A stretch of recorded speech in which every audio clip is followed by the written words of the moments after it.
A narrow road wound its way through this patchwork, leading a minibus towards its destination, Dunfane Castle, a stone sentinel that loomed imposingly atop a rugged hill. A group of eager tourists peered from the windows, eyes wide with anticipation and a hint of superstition fostered by tales of Ireland's supernatural. Guiding the tour was Connor, a young local with an affable demeanor and an encyclopedic knowledge of Gaelic lore. As the minibus crested the hill, revealing the castle's battlements silhouetted against the sunset, Connor began recounting its storied history. "Welcome to Dunfane Castle," he intoned, his voice imbued with theatrical charm. It stood the test of time through battles and betrayals, a testament to the era when chiefs and clans ruled these lands. The tourists listened enthralled, imagining shadows of past nobility treading those ancient stones. Among them, Isabella and Jake, a couple celebrating their recent engagement, felt the castle's aura nesting deeply within their romantic reverie. The allure of Dunfane's mystical charm, whispered through generations, enhanced their anticipation. As night descended, they reached the castle, enveloped by heavy clouds obscuring the crescent moon. The group disembarked and gathered their belongings, their footsteps hushed by the gravel path leading to the entrance. Connor unlocked the tall, iron-bound doors with practiced ease, welcoming them into the somber embrace of the castle's great hall. The interior brimmed with relics. Faded banners hung beside a grand fireplace. Dust motes danced in the golden light cast by flickering lanterns. Whispers of antiquity permeated the air. It was as if the stones themselves echoed distant mysteries. Despite its seasoned grandeur, an uncertainty tinged the air, ticking faintly against the smoldering hearth. Connor directed them through a hurried exploration, painting pictures of courtly intrigue with his words. The charmed group was shown spiral staircases that wound up into drafty towers, echo-laden corridors, and portraits of long-past occupants, faces trapped in regal stares that sometimes felt uncannily alive. "Most importantly," Connor whispered conspiratorially, halting at a doorway leading to the depths below, "is the legend of the vault, hidden somewhere within these stone walls, a long-lost treasury of the chieftain, cursed and abandoned with his lineage." The night crept forward, wrapping the castle in its inky embrace. The group retired to their rooms eagerly, though piqued curiosity held Isabella awake. Wandering the torch-lit halls, she marveled at how the stones whispered stories of their own, age-old tales of ambition, betrayal, and loss as seen through conjured eyes. She found herself drawn toward a specific chamber, neglected and shadowed, featuring a portrait, different from the rest. The painted eyes followed with unnerving accuracy, a glint hinting at secrets long buried. Beneath this gaze, Isabella sensed an expansion of the narrative, one distinctly guided by the undercurrent of unsatisfied hunger. Dreaming of hidden troves and veiled histories, Isabella meandered back, but sleep remained elusive. A chill invaded her mind, the eerie feeling of being watched intermingled with the castle's intense isolation, a guardian of truths unseen. The night settled deeply across Dunfane Castle as dreams traversed both the living and those unquiet. Suddenly the silence was shattered, an unnatural howling that rose from the depths, reverberating through stone and marrow alike, rousing remaining souls to wakefulness. Connor's voice, strained and hurried, called through the walls. "Come down, all of you. Something's stirring below." Gathering in confusion and haste, the group assembled, tremors of fear leapfrogging across their consciousness. The shadows thickened as Connor led them toward the source of the chilling wail emanating from the castle's underbelly, a passageway hidden behind brushing cobwebs, laden with secrets waiting to emerge. A sense of foreboding hung heavy. As they descended ancient steps into the cold bowels of the castle, Lamps flickered wildly in an unseen draft, sweeping through the corridors as spectral figures enfolded themselves from forgotten spaces. Crossing the bound threshold, they entered a sprawling chamber, its walls eerily suffused with a glow that revealed vaults and containers, long unopened. Collections of ancient wealth lay before them, tarnished and bound with chains steeped in ages past. Yet upon looking closer, they shuddered at the figures surrounding the room. Translucent shapes, the ghostly possessors of this forsaken place, stirred, eyes filled with insatiable greed fixed upon the treasure, every covetous nuance etched with a hunger that resonantly joined their unwavering stares. In self-twined terror reverberated through those gathered. Spectres' translucent forms hovered near the tarnished wealth their souls had long been bound to guard. Isabella felt a cold rush, a prickle of dread entwined with curiosity. Their ghostly visages, twisted in eternal greed and longing, were alarmingly articulate, each movement a dialogue between the living and the departed, calling silently for reclamation. Every ghostly eye seemed locked on the group, particularly Isabella, as if seeing her not merely as an intruder, but as a potential savior. She caught the eye of the chieftain, a hollow gaze that communicated a depth of lifetimes, lost yet beseeching redemption. Though she trembled under their scrutiny, Isabella felt clarity blossom within her, a realization born of whispers that tides had shifted, and she was the key. The air grew thick with anticipation, a hypnotic symphony pulling at Isabella's consciousness. The tourists clung together, eyes wide, breaths quickened by the spectral drama unfolding. Connor, though pale, held a fervent light in his eyes, daring to believe in folklore truth given flesh. Isabella, heart pounding, stepped forward, courage woven from desperation and resolve. Her voice echoed in the chamber, encompassing more strength than felt. "What do you desire? Why linger bound to this place?" The chieftain's visage flickered as he spoke, voice like rustling leaves, carrying the gravity of ancestral tones. "Greed chained us here, lust for gold consumed our end, leaving us guardians of echoes. You, daring to ask and listen, might help us find release, a key to unshackle eternal watch." His words sparked understanding, a cursed cycle driven by avarice, needing the selflessness of the living. The treasure pulsed with binding force. Isabella recalled tales of cursed wealth, binding coveters to doom, a lesson in folly.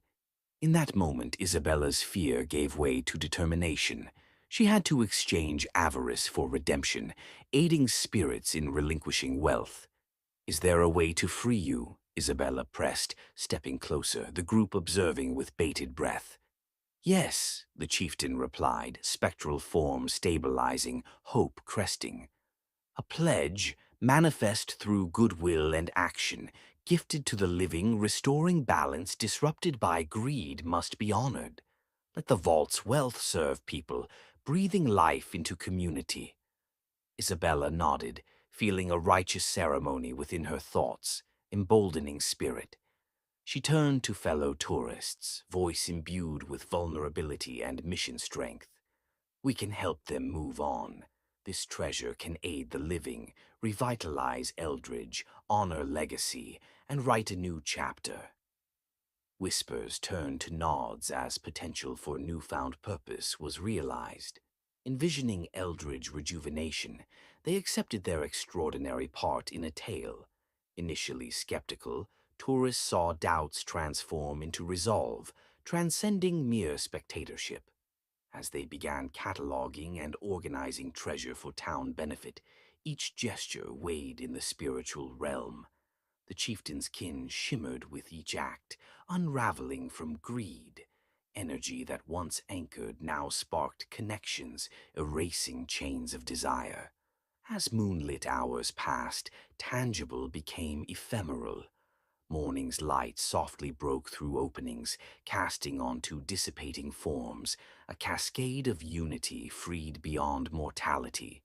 Liberated from earthly ties, ghosts nodded gratitude to Isabella and group, dispersing like mist with dawn's kiss, lifting a film from the world, revealing life's vibrancy, air alive with new energy. Radiance filled the chamber. Isabella understood she joined something larger, a guardian stepping into history, completing her story amid vibrant past lives, liberated by shared purpose. Unified joy swept through Dunfane Castle as spectral release became tangible, a promise honored and renewed. The cycle of avarice broke, gifting rebirth tales through stones set free. Outside, air crackled with rain and redemption. A chorus of newfound affinity rose through Eldridge, echoing truth across hills. Harmony abides. As they left the castle, Isabella felt peace, knowing Spirit's release brought prosperity and solidarity. Starlight graced with wisdom, an enduring testament to courage, understanding, trust. Gentle wind whispered tales to stones, celebrating legacies embraced by life-giving hands. Though past's echoes lingered with redemption's embrace, Isabella knew she and companions secured a sanctuary within legend. Eldridge stood renewed by eternal fidelity, a victorious end to greed. In its wake rose a song, a requiem and renewal, a story for generations, binding people and spirits beyond time. Had always been captivated by the allure of the abandoned, of places where echoes of the past lingered long after humanity had departed. An intrepid traveler from Washington, Ethan made it his life's mission to explore sites steeped in history, where the heavy hands of time and tragedy left their marks. His exploits, captured vividly on social media, had taken him from the eerie ghost towns of the Wild West to the decaying charm of forgotten factories. Yet none captured the essence of what he sought like Chernobyl did. A modern-day Atlantis swallowed not by waves, but by radiation and regrowth. Ever since the meltdown in 1986, Chernobyl had transformed from a site of great loss to one of mysterious allure, drawing curiosity seekers like moths to a flame. Ethan arrived in the ghostly town of Pripyat in winter, the morning crisp, the air biting. A thick layer of snow covered the ground, masking the scars of the past beneath a serene white shroud. Geiger counter in hand, he was prepared for his greatest adventure yet, intent on delving deeper into the exclusion zone than any sanctioned tour could offer. As Ethan ventured through the deserted streets, the iconic Ferris wheel loomed in the distance, its rusting frame a skeletal silhouette against the pale sky. The scene was haunting in its serenity, a snapshot of a life abruptly interrupted. He wandered down Lennon Avenue, past the dilapidated swimming pools, the overgrown soccer fields, all eerily silent under nature's inexorable reclamation. While navigating this frozen tableau, Ethan noticed a narrow passageway veering away from the main route, barely discernible beneath the snow and creeping vines, an invitation from the past. Ignoring a flicker of unease, he followed it deep into the woods, the path becoming less distinct with each step. Around him, the forest whispered, a cacophony of unseen life hidden beneath the blanket of white, until finally it opened into a clearing dominated by an imposing concrete watchtower.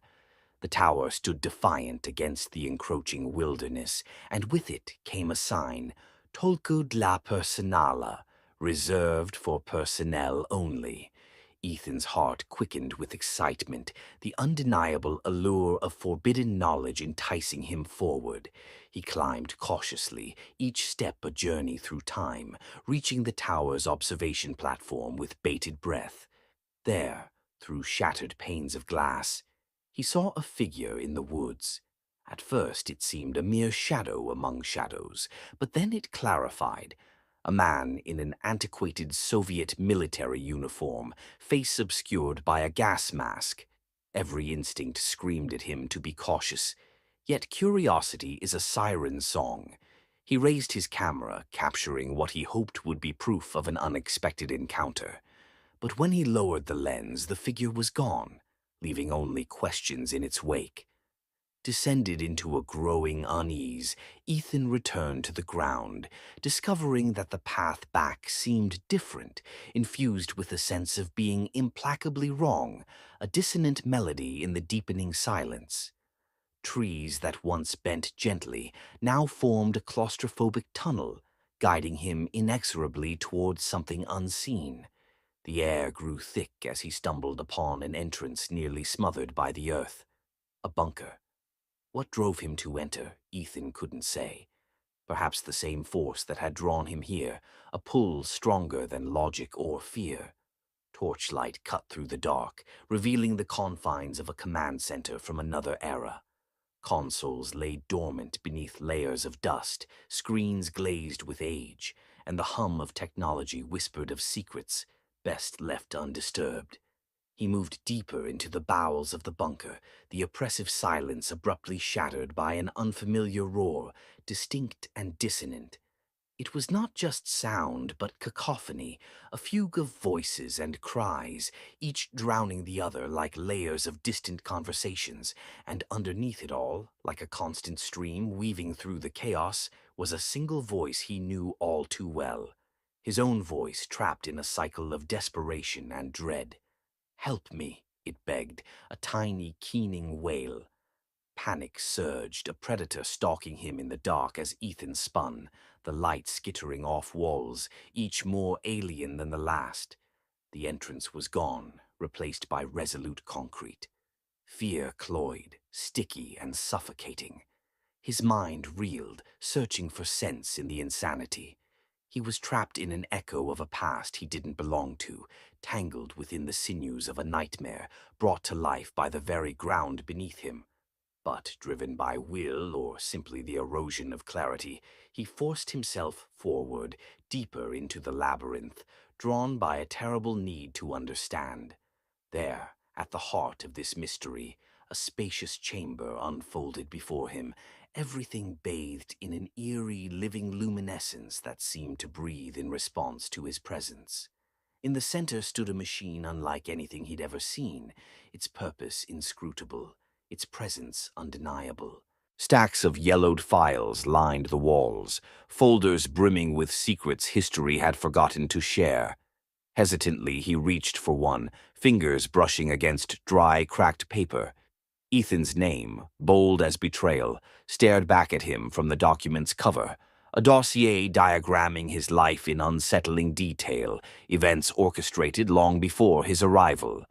Before comprehension could take root, the ground beneath him trembled violently, as if the earth itself rejected his intrusion. The dossier scattered, pages falling like confetti in a disjointed celebration of deceit. He was thrown to the floor, his head buzzing with a montage of pastimes, the Ferris wheel turning, the radiant smile of children long since gone, the ominous presence of watchers, all watching, waiting, unyielding. Time folded, unfurling its mysteries, and Ethan found himself once more before the Ferris wheel, the masked figure watching still, not a mere specter of imagination, but the guardian of an elaborate enigma. The gas-masked watcher was no simple remnant of further disillusionment, but a meticulously fabricated entity, ensuring secrets remained entangled within Chernobyl's embrace. The realization was staggering. His journey had been manipulated, every experience a cog in the vast clockwork of something far beyond understanding. Ethan, however unwittingly, had become both observer and observed in a dance of shadows destined to repeat. Pripyat was alive with the sinews of forgotten whispers, a guardian of lost knowledge that harnessed visitors' specters into a grand illusion of deceit and memory.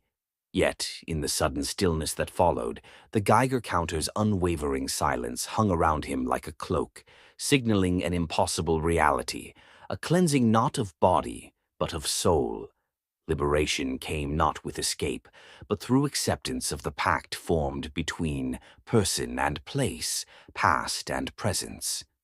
Now Ethan stood again in the world of light and reality, forever altered by the consciousness of a truth greater than he could encapsulate with words or framed images. Months passed before his Instagram showed signs of life, posts no longer mere glimpses of reality frozen in time, but reflections on the unseen currents of his odyssey beneath Chernobyl's haunted gaze. In his narratives, something eternally spoken between the lines, a soft whisper on the page invited others to listen to their own echoes within the silence. Those captive voices trapped in time's chasm, waiting to tell their story, waiting to be heard. The house sat still, wrapped in the melancholy of summer twilight.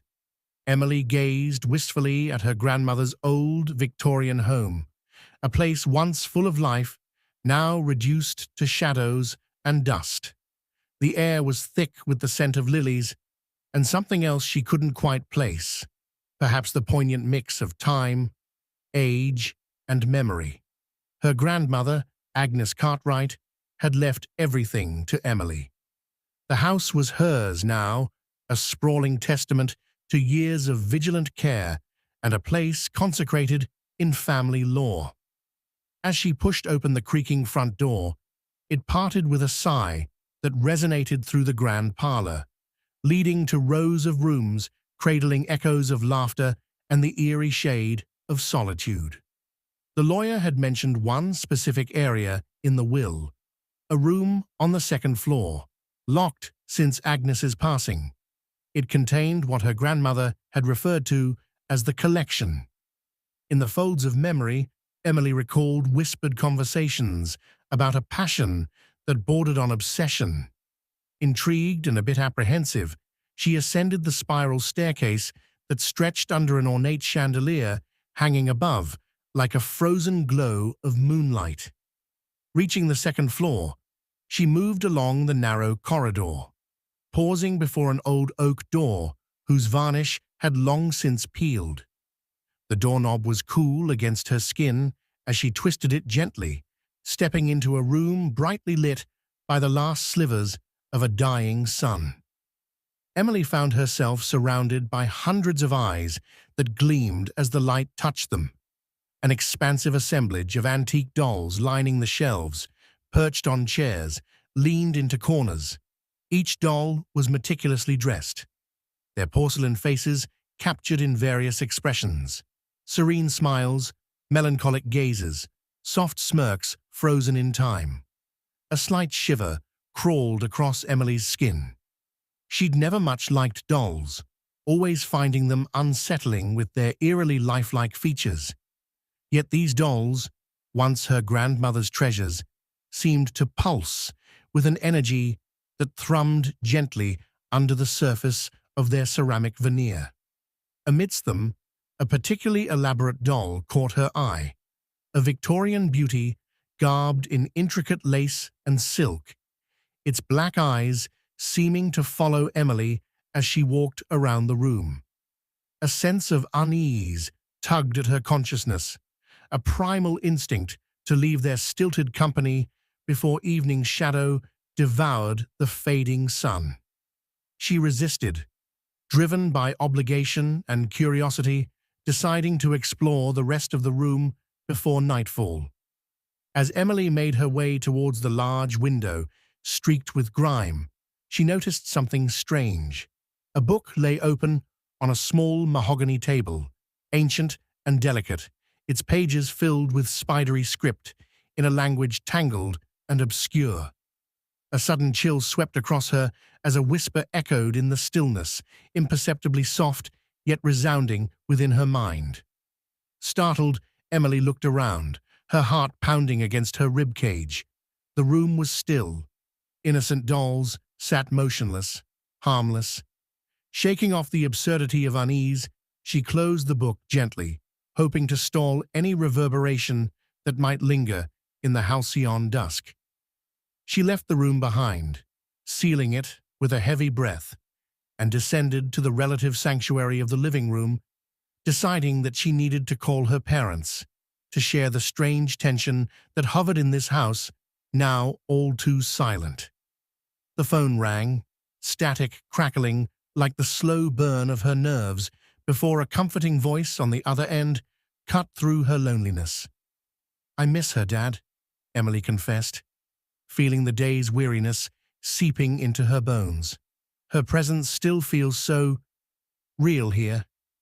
He consoled her with gentle words, reminding her of their love and the legacy of her grandmother's passion that now carried into her keep.